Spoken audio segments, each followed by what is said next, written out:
So welcome to week 9, slides 42 to the end.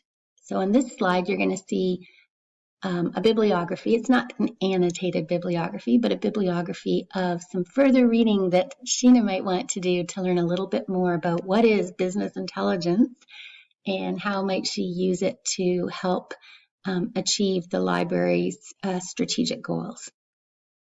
So if you want to learn more about business intelligence, what it is, what kind of career path it might possibly hold for you, what I'm inviting you to do is option 1. Okay, next week I'll talk about option 2. Option 1 is to create or to write a business intelligence report. So I'm looking for a 1-page report. I've got a template on the next page, PowerPoint slide here that you can use just as a guide.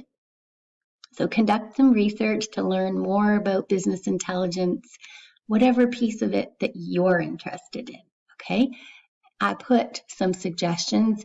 You could write a report that describes the types of activities and services offered by a business intelligence company like Newcomp, where Cindy worked, right? So they actually have a product, and then they have a whole bunch of customers where they go out and sell that software and hook it up to all the data sources that are internal to the organization, and then teach them how to use it and support them and customize it.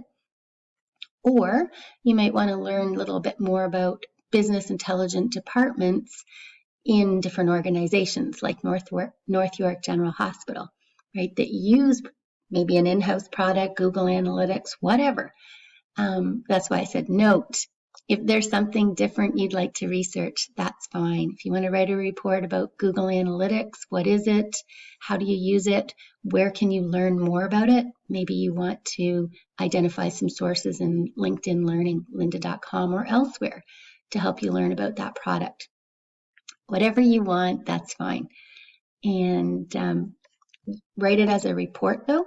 So report to, from, here's the report you requested, and then tell me kind of what the topic is going to be. And then make some headings. It's a report, so I expect some headings and a summary. All right, so that's option 1 for the last homework and activities assignment.